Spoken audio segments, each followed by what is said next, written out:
যেটাকে আল্লাহ রাসূল সাল্লাল্লাহু আলাইহি ওয়াসাল্লাম হাদিসে মুবারকের মধ্যে উত্তম বলেছেন, খায়রু বিকায়ে মাসাজিদুহা, পৃথিবীর মধ্যে সর্বোত্তম জায়গা হচ্ছে মসজিদ সমূহ। বলুন সুবহানাল্লাহ। ওয়া শাররু বিকায়ে আসওয়াকুহা, পৃথিবীর মধ্যে নিকৃষ্টতম জায়গা, নিকৃষ্টতম প্লেস হচ্ছে বাজার। বলুন নাউযুবিল্লাহ।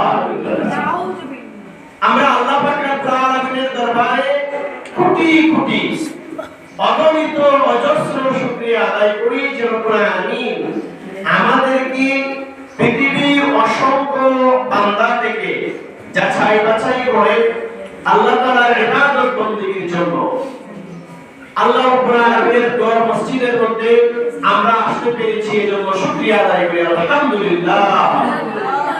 আপনাদের আওয়াজে বোঝা যাচ্ছে যে আমাদেরকে টাঙ্গায় খুবকাত করে ফেলেছে। আল্লাহর বান্দা, রাসূলের উম্মত, মুমিন মুসলমানের আওয়াজ হবে যখন আল্লাহ পাক রব্বুল আলামিনের শুকরিয়ার জন্য আওয়াজ হবে, তখন আওয়াজ হবে বড় না ছোট? বড় না ছোট আওয়াজ? গানের সময়, নাচানাচির সময় বড় আওয়াজ আমাদের বের হয়। ঝগড়া বিবাদের সময়, গালিগালাজের সময় আমাদের আওয়াজটা বুলন্দ হয়, বড় হয়। কথা বলেন ঠিক কি না? ওই সময় আওয়াজ না দিয়ে, ওই সময় চুপ থেকে যখন আল্লাহ পাক রব্বুল আলামিনের শুকরিয়া আদায় করা হবে, তখন হৃদয়, মন, প্রাণ, শরীরের সবটুকু শক্তি দিয়ে আল্লাহর শুকরিয়া আদায় করতে হয়। আমরা আরেকবার বলি আলহামদুলিল্লাহ। আচ্ছা, এই আলহামদুলিল্লাহ আমরা বলেছি, সব বুঝে আপনি অন্তরে হাত দিয়ে আপনি বলেন তো আমাদের ভালো লাগছে না খারাপ লাগছে? শুকরিয়া আদায় করলে ভালো লাগে আমাদের অন্তরে। আর খুশি হন কে? আল্লাহ। খুশি হন কে? আল্লাহ। লাখ কোটি শুকর আদায় করি যে রব্বুল আলামিন এই পৃথিবীর মধ্যে 1 লক্ষ রতন করে 2,24,000 নবী রাসূল পাঠিয়েছিলেন। 1 লক্ষ রতন করে 2,24,000 নবী রাসূলের মধ্যে আমাদেরকে সর্বশ্রেষ্ঠ উম্মত বানিয়েছেন ওই নবী, যেই নবীকে আল্লাহ পাক রব্বুল আলামিন সিলেকশন করে রেখেছিলেন পৃথিবীর সর্বপ্রথম মানুষ সৃষ্টির প্রথমে, এবং এই পৃথিবীর মধ্যে সর্বশ্রেষ্ঠ নবী এবং রাসূল করে পাঠিয়েছেন। এই নবীর উম্মত আমাদেরকে বানিয়েছেন, এজন্য আমরা শুকরিয়া আদায় করি আলহামদুলিল্লাহ। দুরূদ ও সালাম হাজার হাজার কিলোমিটার দূরে যেই নবী আমাদের থেকে শায়িত রয়েছেন মদিনাতুল মুনাওয়ারায়, আমাদের তরফ থেকে আল্লাহ রাব্বুল আলামিনের জন্য নাম ধরে ধরে অগণিত দুরূদ ও সালাম প্রেরণ করে দেন। আমরা বলি আমিন। আমি আপনাদের সম্মুখে পবিত্র কালামে পাকে 114টা সূরার মধ্যে অন্যতম একটা সূরা হচ্ছে সূরাতুত তাওবা। সূরাটা কি? সূরা তাওবা। সূরা তাওবার 34 নম্বর আয়াত আমি আপনাদের সম্মুখে তেলাওয়াত করেছি। যদি আল্লাহ পাক রব্বুল আলামিন আমাকে তৌফিক দান করেন, ওই আয়াতের পরিপ্রেক্ষিতে বর্তমান রানিং মাস রজব মাস, এই রজব মাসের ফজিলত, বরকত, রহমত আমরা শুনবো ইনশাআল্লাহ। আল্লাহ পাক রব্বুল আলামিন পবিত্র সূরাতুত তাওবা 34 নম্বর আয়াতের মধ্যে ফরমান, ইন্না ইদ্দাতাশ শুহুরি ইনদাল্লাহ 12 শাহরান ফি কিতাবিল্লাহ। আল্লাহ পাক রব্বুল আলামিন আমাদেরকে ইঙ্গিত দিচ্ছেন, আমাদেরকে পবিত্র কালামে পাকের আয়াত থেকে আমাদেরকে শিক্ষা দিচ্ছেন, জানিয়ে দিচ্ছেন, হে আমার দুনিয়ার মানুষেরা, ইন্না ইদ্দাতাশ শুহুর ইনদাল্লাহি 12 শাহরান ফি কিতাবিল্লাহ। হে দুনিয়ার মানুষেরা, যখন আমি আল্লাহ পাক রব্বুল আলামিনের এই কালামে পাক লাউহে মাহফুজের মধ্যে ছিল, পবিত্র কোরআন শরীফ যখন লাউহে মাহফুজের মধ্যে ছিল, তখন আমি নাযিল করি নাই আমার নবীর উপরে। দীর্ঘ 23 বছর এই কোরআন শরীফটাকে আমি পর্যায়ক্রমে কোণে কোণে সময়ে সময়ে নাযিল করেছি। সুবহানাল্লাহ। যখন লাউহে মাহফুজের মধ্যে ছিল, এই কোরআন মাজিদটাকে আমি লাউহে মাহফুজের মধ্যে রেখেছিলাম, সেই থেকে আমি আল্লাহ পাক রব্বুল আলামিনের গণনা হিসাবে গণনা করে আমি আল্লাহ পাক রব্বুল আলামিন ওই পবিত্র কালামে পাকের এবং দুনিয়া সৃষ্টি থেকে শুরু করে দুনিয়া সৃষ্টি করা থেকে শুরু করে এই দুনিয়াকে আমি ছাড়ানো থেকে শুরু করে আমি আল্লাহ পাক রব্বুল আলামিনের হিসাব অনুযায়ী আমি আল্লাহ পাক রব্বুল আলামিন 12টা মাস তোমাদের জন্য নাযিল করেছি। সুবহানাল্লাহ, সুবহানাল্লাহ। তোমাদের জন্য নাযিল করেছি, তোমাদের জন্য বানিয়েছি আমি আল্লাহ হিসাবে আমার, এবং আমি আল্লাহ পাক রব্বুল আলামিন যে দীর্ঘকাল তোমাদের জন্য চালাচ্ছি, সেই লাউহে মাহফুজে যখন কোরআন ছিল, সেই থেকেও আমি আল্লাহ পাক রব্বুল আলামিনের হিসাবে তোমাদের জন্য 12টা মাস নির্ধারণ করেছি। সুবহানাল্লাহ। কয়টা মাস? 12টা মাস আল্লাহর অনুমতি। এরপর আল্লাহ পাক রব্বুল আলামিন বলেছেন, ইয়াউমা খালাকাস সামাওয়াতি ওয়াল আরদা মিনহা আরবা'তুন হুরুম।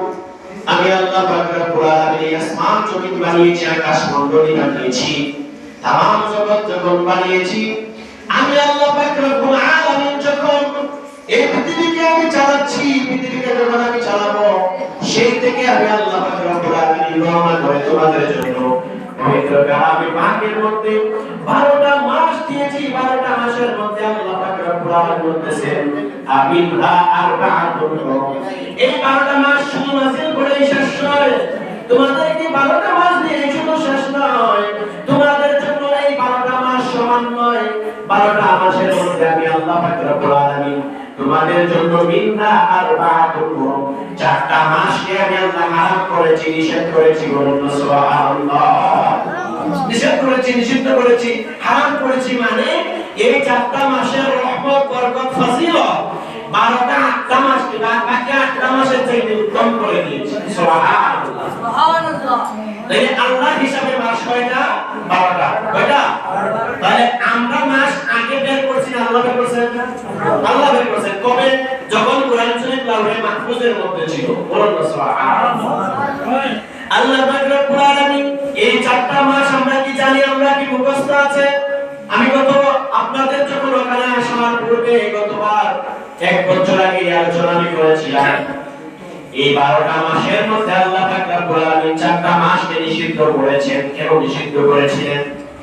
এই পৃথিবীর মধ্যে যখন ইসলাম প্রতিষ্ঠিত হয় না, ইসলাম যখন আল্লাহর রাসূল সাল্লাল্লাহু আলাইহি ওয়াসাল্লাম ওনার উপর যখন আল্লাহ পাক রব্বুল আলামিন পবিত্র আয়াতে কারিমা যখন নাযিল করলেন, নাযিল করার পর বললেন, হে রাসূল, আজকে থেকে ইসলামটা প্রতিষ্ঠিত হয়ে গেছে, আর অতীতে আপনার আগে যত নবী রাসূল এসেছেন তাদের জন্য ইসলাম পরিপূর্ণ ছিল না।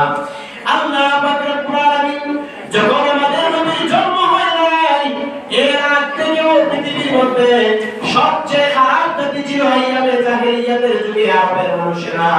সেই সময় এই পৃথিবীর মধ্যে মানুষ সামান্য বিষয় নিয়ে ঝগড়া বিবাদে লিপ্ত হয়ে যেত, মারামারিতে লিপ্ত হয়ে যেত, খুন খারাপিতে লিপ্ত হয়ে যেত, সুদ ঘুষে, নারী নির্যাতনে, নারীকে আঘাত করায়, মানুষের সম্পদ হস্তক্ষেপ করায়।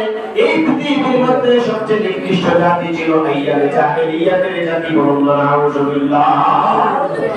আপনারা জানেন তাদের কন্যা সন্তান হলে জীবন্ত কবর দিয়ে দিত। কিন্তু যখন এই 4টা মাস আসতো, যে হারাম মাসগুলো বলে দেই, মুহররম, জিলকদ, জিলহজ, রজব, অথবা রজব, মুহররম, জিলকদ, জিলহজ, এই 4টা মাস হচ্ছে হারাম মাস। কার মধ্যে? আল্লাহর মধ্যে। আল্লাহ বলেছে, মিনহা আরবা'তুন হুরুম, তোমাদের জন্য আমি আল্লাহ 4টা মাসকে নিষিদ্ধ করেছি। বলুন সুবহানাল্লাহ। আইয়ামে জাহেলিয়াতের যুগের মানুষ এতটা খারাপ ছিল, তারা সামান্য ঝগড়া বিবাদ নিয়ে বছরের পর বছর, মাসের পর মাস তারা ঝগড়া বিবাদ লিপ্ত হয়ে যেত, খুন খারাপিতে, রক্ত প্রবাহিত হওয়ার জন্য তারা বিভিন্ন সময়ে মারামারিতে লিপ্ত থাকতো। কিন্তু এই 4টা মাস যখন এসে যেত, এই 4 মাসে তারা কোনো ঝগড়া বিবাদ করতো না। বলুন সুবহানাল্লাহ। তারা সম্মান দিত এই মাসকে, তারা কি করতো? সম্মান দিত এই 4টা মাসকে। তাহলে বলুন তো, আমাদের সম্মান দেওয়ার প্রয়োজন আছে কিনা? আছে কিনা? আছে। এই মাসের নাম হচ্ছে রজব মাস। বলুন সুবহানাল্লাহ। আল্লাহর রাসূল সাল্লাল্লাহু আলাইহি ওয়াসাল্লাম আমাদেরকে বলে দিয়েছেন, যখন আল্লাহর রাসূল সাল্লাল্লাহু আলাইহি ওয়াসাল্লামের কাছে রজব মাসের 1 তারিখ এসে যেত, আল্লাহর রাসূল সব সময় নামাজের পরে, ইস্তিগফারের পরে আল্লাহর রাসূল সাল্লাল্লাহু আলাইহি ওয়াসাল্লাম পড়তেন, আল্লাহুম্মা বারিক লানা ফি রজব ওয়া শাবান ওয়া বাল্লিগনা ইলা শাহরি রমাদান। আল্লাহর রাসূল সাল্লাল্লাহু আলাইহি ওয়াসাল্লাম আল্লাহর কাছে দোয়া করতেন, আল্লাহ, আপনি এই মাসের রহমত বরকত আমাদেরকে দান করুন এবং এই শাবান মাস পর্যন্ত আমাদেরকে বাঁচিয়ে রমজান পর্যন্ত আমাদেরকে হায়াতে পৌঁছে দিন সুবহানাল্লাহ। তাইলে আল্লাহ রাসূল দোয়া করেছেন, রাসূল দোয়া করেছেন মানে উম্মতকে শিক্ষা দিচ্ছেন। বলুন সুবহানাল্লাহ। আমাদের দোয়া করার প্রয়োজন আছে কিনা? এজন্য আপনাদের সম্মুখে আমি খুতবার শুরুতে আয়াতে কারিমা পড়ে তেলাওয়াত করেছি, আল্লাহুম্মা বারিক লানা ফি রাজাব ওয়া শাবান ওয়া বাল্লিগনা ইলা রমাদান।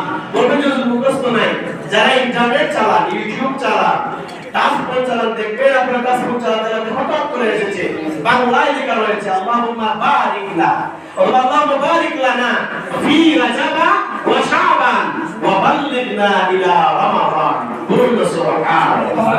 আপনারা জানেন আল্লাহ পাক রব্বুল আলামিন এই মাসের তো রহমত বরকত ফজিলত কেন করেছেন? পৃথিবীর মধ্যে সবচেয়ে বড় আশ্চর্যের কাজ হচ্ছে আল্লাহর রাসূলকে আল্লাহ হাতের সামান্যটাকে আল্লাহ হাতের কাছে নিয়ে গেছেন। সুবহানাল্লাহ। এই মাসের মর্যাদা আছে কিনা? আছে। তাহলে এই মাসে আমাদেরকে বেশি বেশি ইবাদত করতে হবে। কেন? আল্লাহর রাসূল সাল্লাল্লাহু আলাইহি ওয়াসাল্লাম যেদিন বিদায় হজ্জের ভাষণ দিয়েছিলেন, আল্লাহর রাসূল সাল্লাল্লাহু আলাইহি ওয়াসাল্লাম ওই বিদায় হজ্জের ভাষণে একখানা হাদিস বলে দিয়েছিলেন। হাদিসখানা আল্লাহর রাসূল সাল্লাল্লাহু আলাইহি ওয়াসাল্লামের জলিল কদর সাহাবী, এই সাহাবী আল্লাহর রাসূলের কাছ থেকে যখন হাদিসখানা শুনলেন, মুখস্থ করে নিলেন, গ্রহণ করে নিলেন, কপি করে নিলেন। ইমাম বুখারী রাহিমাহুল্লাহু তাআলা ওনার মুসলিমুল বুখারী শরীফের 3197 নম্বর হাদিসের মধ্যে উল্লেখ করেছেন, আন আবি বকর রাদিয়াল্লাহু তাআলা আনিন নবী সাল্লাল্লাহু আলাইহি ওয়াসাল্লাম قال الزمان قد استدار كحياة اليوم خلق السماوات والأرض السنة 12 شهرا الحديث। আল্লাহ রাসূল সাল্লাল্লাহু আলাইহি ওয়াসাল্লাম বিদায় হজ্জের ভাষণে এমন একটা হাদিস বর্ণনা করলেন, হযরত আবু বকর রাদিয়াল্লাহু তাআলা আনহু তিনি বর্ণনা করেছেন। উনি কিন্তু আবু বকর সিদ্দিক রাদিয়াল্লাহু তাআলা আনহু অন্য সাহাবী আবু বকর রাদিয়াল্লাহু তাআলা আনহু তিনি বলতেছেন, আল্লাহ রাসূল সাল্লাল্লাহু আলাইহি ওয়াসাল্লাম বিদায় হজ্জের ভাষণে আমাদেরকে হাদিস বললেন যে আল্লাহ পাক রব্বুল আলামিন যেদিন আসমান এবং জমিন সৃষ্টি করলেন, সেদিনের অবস্থায় জামানা আবার ফিরে এসেছে, 12 মাসে 1 বছর এসেছে। এবং আল্লাহ রাসূল সাল্লাল্লাহু আলাইহি ওয়াসাল্লাম এও বলে দিলেন যে এই 12টা মাসের মধ্যে আল্লাহ পাক রব্বুল আলামিন 4টা মাসকে অতি সম্মানিত করেছেন, অতি মর্যাদিত করেছেন। আল্লাহ পাক রব্বুল আলামিন এই 4টা মাসের মর্যাদাকে বাড়িয়ে দিয়েছেন। সুবহানাল্লাহ। আর সেই মাসগুলো হলো আল্লাহর রাসূল সাল্লাল্লাহু আলাইহি ওয়াসাল্লাম বলে দিলেন যে এক নম্বর হচ্ছে মুহররম মাস, 2 নম্বর জিলকদ মাস, 3 নম্বর জিলহজ মাস, 4 নম্বর হচ্ছে রজব মাস। এই 4টা মাস হচ্ছে আমি এবং আল্লাহ পাক রব্বুল আলামিনের কাছে অত্যন্ত গুরুত্বপূর্ণ। সুবহানাল্লাহ। আল্লাহ রাসূল থেকে আমরা পেলাম যে এই 4 মাসকে আল্লাহ অনেক মর্যাদা সম্পন্ন করেছিলেন। দেখেন আরবে একটা গোষ্ঠী ছিল, আমরা যারা গ্রামে থাকি আমাদের প্রত্যেকের একটা গোষ্ঠী আছে কিনা? আছে। তাদের একটা গোষ্ঠী ছিল, ওই গোষ্ঠীর নাম ছিল মুজার গোষ্ঠী। মুজার, এই মুজার গোষ্ঠীর লোকেরা কি করত? রজব মাসের সম্মান প্রদর্শনের অতি প্রবীর ছিল। এরা এমন ভাবে এই মাসকে সম্মান মর্যাদা দিত যে হাদিস শরীফের মধ্যে এবং ইতিহাসের কিতাবের মধ্যে এই মাসটি তাদের দিকে সম্বন্ধ করে বলা হয় রজবে মুজারা। এই তারা এত মর্যাদা দিত বিধায় ইতিহাসের মধ্যে তাদের নামে এই মাসকে মর্যাদাও করা হয়েছে। বলুন সুবহানাল্লাহ। একদিকে আল্লাহ মর্যাদা দিয়েছেন, অন্যদিকে রাসূল মর্যাদা দিয়েছেন, আরেকদিকে ইতিহাসবিদগণ তারা যেহেতু সবচেয়ে বেশি মর্যাদা দিত এই 4টা মাসকে, এজন্য তাদের আকারে তাকে বলেছে রজবে মুজারা। বলুন সুবহানাল্লাহ। ওই যে মুজারা বংশধর গোষ্ঠী যারা, এরা খুব বেশি সম্মান করত। দেখবেন আমাদের সমস্ত ছাত্র কি সমান? সমান না। সমস্ত সোসাইটির মানুষ সমান না। কিছু ছাত্র দেখবেন একটু বেশি আদবটা, কথা বলে ঠিক না? দেখবেন খুব সুন্দর কথা বলে, আর কিছু ছাত্র দেখবেন সে মুরব্বীদের সাথে ফাইজলামি করে, কিছু যুবক দেখবেন মুরব্বীর সাথে ফাইজলামি করে, কিছু যুবক দেখবেন প্রাতিষ্ঠানিক পড়ালেখা তার জেনারেল লাইনে, কিন্তু তার মানে আদবটা অত্যন্ত বেশি। তাহলে এইরকম পৃথিবীর মধ্যে আরো অনেক জাতি